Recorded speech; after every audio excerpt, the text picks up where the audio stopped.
Nous allons lire un passage dans le livre de Exode d'abord, Exode chapitre 3, non 4, pardon.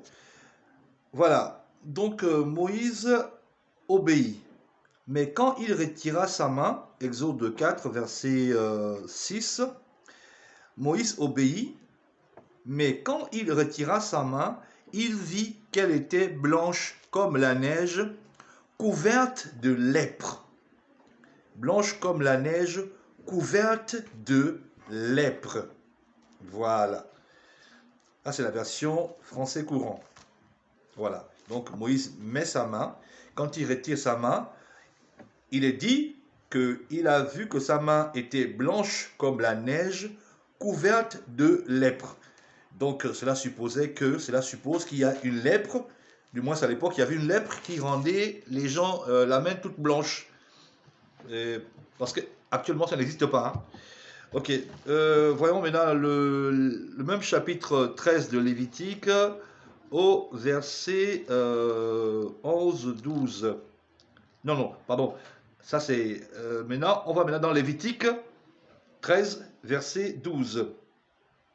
Et si la lèpre fait éruption sur la peau, et que la lèpre couvre toute la peau de celui qui a la plaie, de la tête aux pieds, autant qu'on pourra voir le sacrificateur le verra, et voici, la lèpre a couvert toute sa chair, alors il déclarera pur celui qui a la plaie. Il est tout entier devenu blanc, il est pur. Ok. Dans Exode 4, on parle de Moïse qui met la main, et quand il sort sa main, la main est devenue blanche, n'est-ce pas? Et on parle de lèpre. Et ici, on parle d'une lèpre qui, si elle couvre une partie du corps, eh bien, la personne est malade. Mais si ça couvre tout le corps, donc la personne est devenue entièrement blanche, c'est ce qui est dit, eh bien, la personne est pure. Comprenez un peu ça. Comment est-ce qu'une lèpre va couvrir entièrement quelqu'un et la Bible déclare que cette personne est pure? Eh bien, scientifiquement, c'est compréhensible et actuellement, grâce à l'information et à l'observation aussi, pour ceux qui veulent bien observer, parce que la majorité des chrétiens, des Africains ne veut pas observer, ne veut pas faire attention. Alors, il y a une maladie qu'on appelle le vitiligo.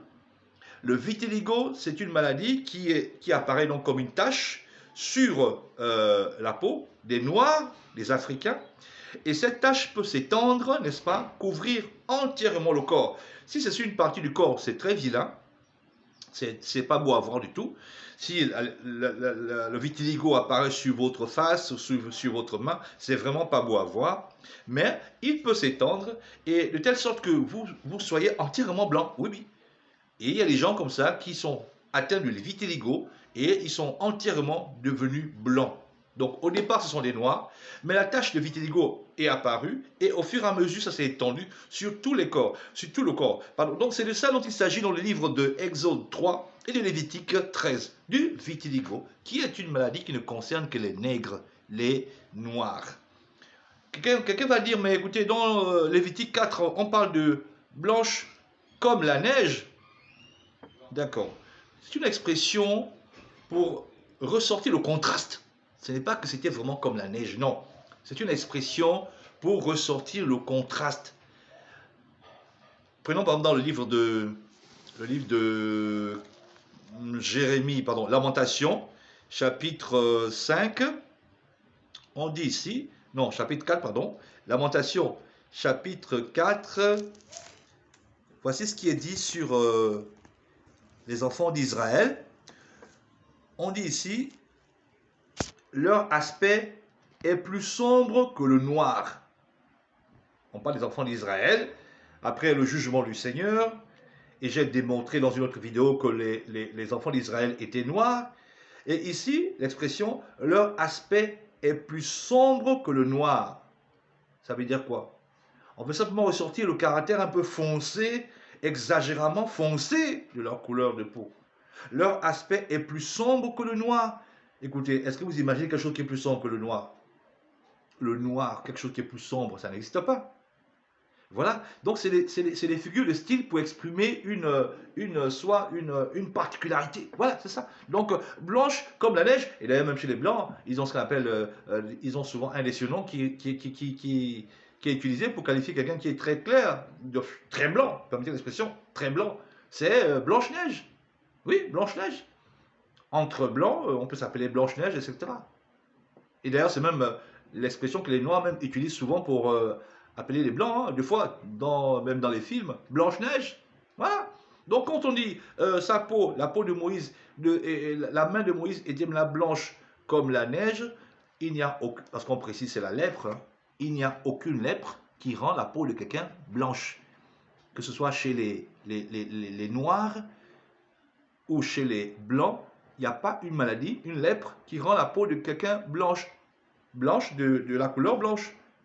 Mais chez les noirs, par contre, la peau peut devenir blanche, c'est-à-dire le vitiligo. C'est de ça dont il s'agit dans le livre de Exode 4 et Lévitique 13, à partir du verset 11, 12, 13. Donc là, on a une preuve encore qu'on n'a pas affaire à un peuple de blancs, mais ce sont bel et bien des noirs. Ce sont des noirs. Les juifs étaient des noirs. Les israélites étaient des noirs. C'est indiscutable. Et vraiment, il faut faire preuve d'humilité et de le reconnaître, de l'accepter. Que le Seigneur vous bénisse.